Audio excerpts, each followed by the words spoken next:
Hi everyone, welcome to a Techie Nut review. This is the unboxing of the Leagoo or Leagoo, however you want to pronounce it, M5 Plus smartphone. Just to give you a bit of a story behind this phone, this is an upgraded version of the Leagoo M5. As far as I can see, the main differences are it's got a slightly newer processor, a MediaTek MT6737, and it offers 4G connectivity, slightly different measurements as well. So let's go ahead and unbox it. In terms of where I got this from, I ordered it on AliExpress for around £60. So this has come straight from China. As you can see, it's not the best packaging because literally you've just got the phone box inside and just a little bit of bubble wrap around it. Not great when you consider it's been shipped all the way from China. Okay, let's open it up and double check that this hasn't been damaged in any way. Okay, so within here we've got two packages. Here's just an adapter plug. I'll open it up, you can't really see it otherwise. Obviously this is, I'm assuming the phone comes with its own charger. Not all phones do, but this one probably does. Right, let's get into the package. So it's just got a normal like courier bag or mini style courier bag around it, which offers no protection whatsoever. From the feel of it, it doesn't look like it's been damaged, so let's open and hope.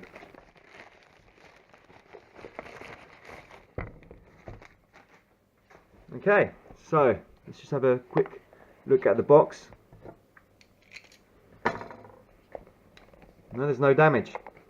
Slight little dent there, but very, very minimal. The only thing, yeah, you can just about see that on the camera. No, quite happy with that. It's in very good condition. Okay, so as you can see, it clearly states it's the Leagoo or Leagoo M5 Plus.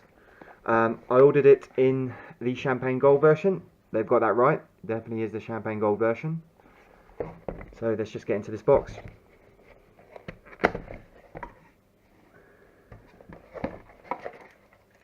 So first of all, we have the phone in a bit of plastic wrap. Pair of cheap and probably nasty speakers, probably good for the bin. A USB, unfortunately not Type-C, but micro USB cable. But it's good to see they've provided a cable and, more importantly, the charger that goes with it. Okay, let's open this up. So that's interesting. So they've given us a EU charger. So I guess it's good if you go abroad. That will just work straight off, and you just plug your cable in. And obviously we've got the adapter that I showed you earlier on, which will allow you to use it in the UK. It's not the best. Doesn't hold very much either way you put it. So okay, we'll test that out and see how good it is. But let's concentrate on the phone. That's the important bit.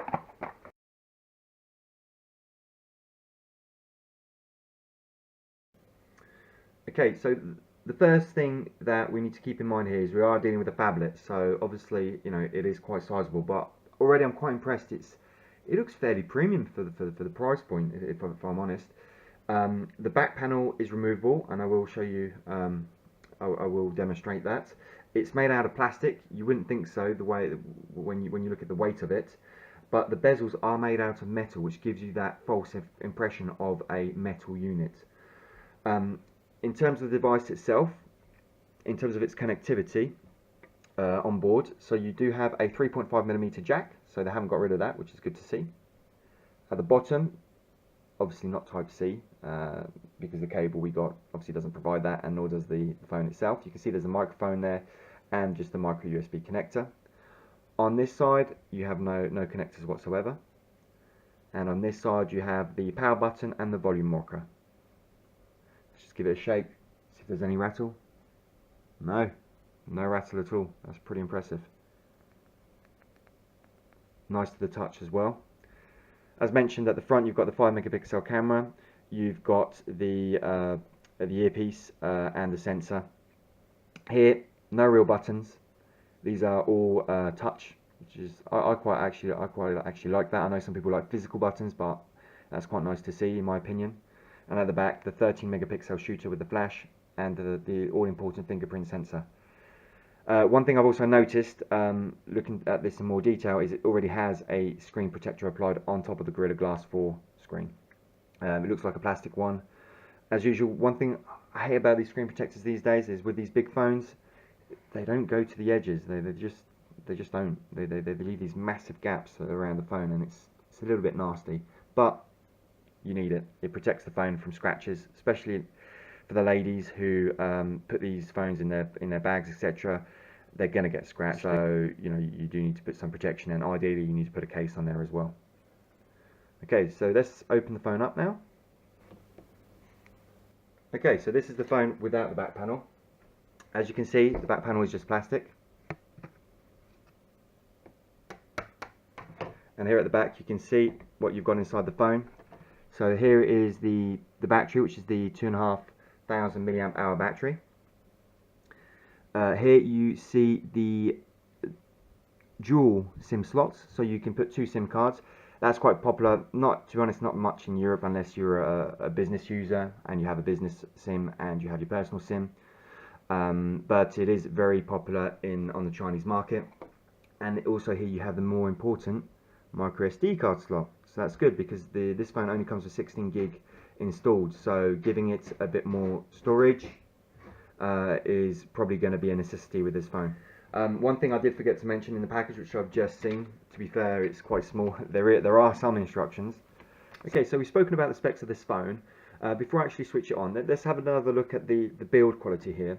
So, as mentioned, it's Gorilla Glass 4, 2.5D glass, which is nice to see. Comes, and this is obviously the reseller, with a screen protector, which appears to be a plastic one.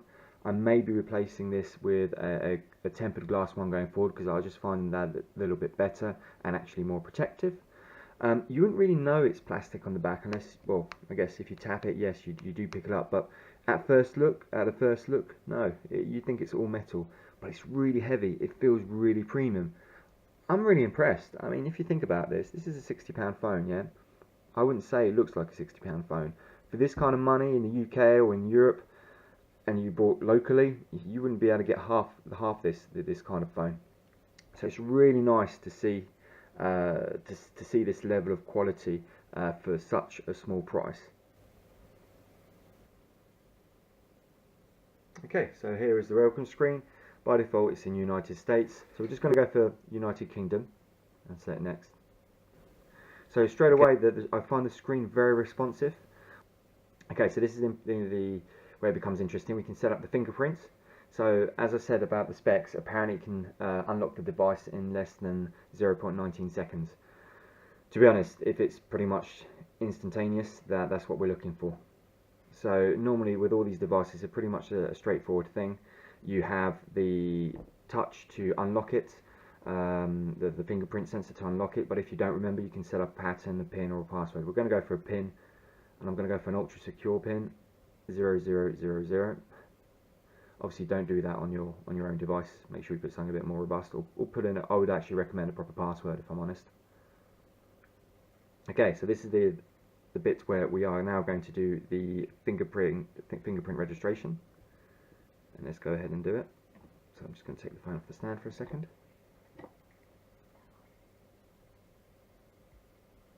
So see, as most of the systems go, you have to just keep pressing.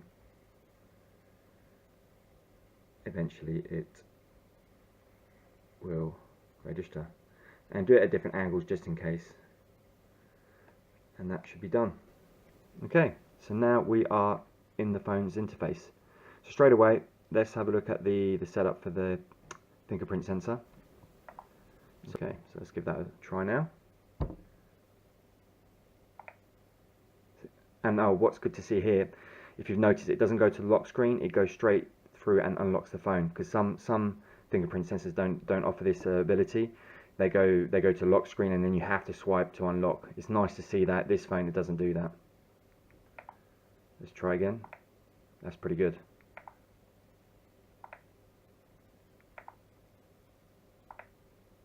Pretty good. Okay, so let's just go through a few of the options on the screen. So this interface is pretty much like iOS in terms of there's no app drawer. You just have the icon straight on your screen with all the various options. So here you've got your messages, contacts, phone, etc. Kind of cartoonish style icons. As I've mentioned before, the version of Android that's here is Freemi OS 6.0. This is quite a standard take of Android, which is used on, I guess, the more budget type Android phones out there on the market. But you know, you've got your Play Store pre-installed, which is good to see. So if we go into the details of the phone, as you can see, it's Android 6. If we look at the memory, so this phone only has 2 gigs worth of memory, but total memory 1.9. So obviously some of that memory is used for the graphics. So although it's got 2 gigs worth of memory, you only have 1.9, and currently we've got 1.23, which, well, considering we're not running anything, is about right, I guess.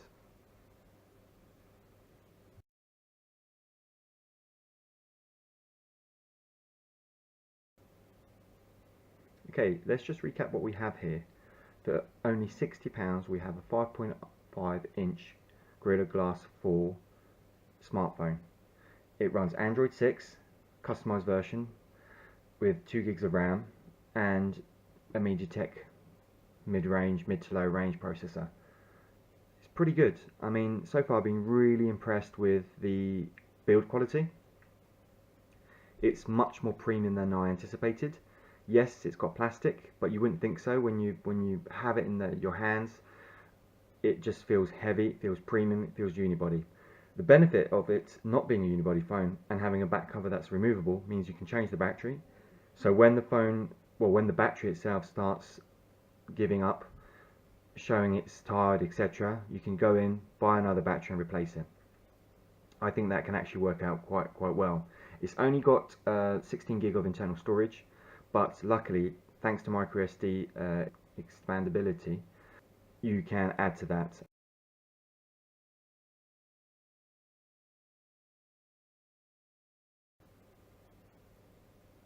In my next video, I will be putting this phone through its paces. We will be playing some music to see how it restitutes sound. I will be doing a bit of light gaming and just multitasking, etc., to see how that phone performs. So for testing, I'm going to do something a little bit different here. I'm going to put this phone in the hands of a 12-year-old. The reason being, it's a budget phone at £60, which displays premium features. I think the teenager group is the perfect demographic for this phone. So we'll see how this phone gets on. You know, is it fast enough? Does it take good enough pictures? Is it good for day-to-day use? And in my next review, I'll be covering that. Okay, guys, thank you for watching this video, and hope to see you soon.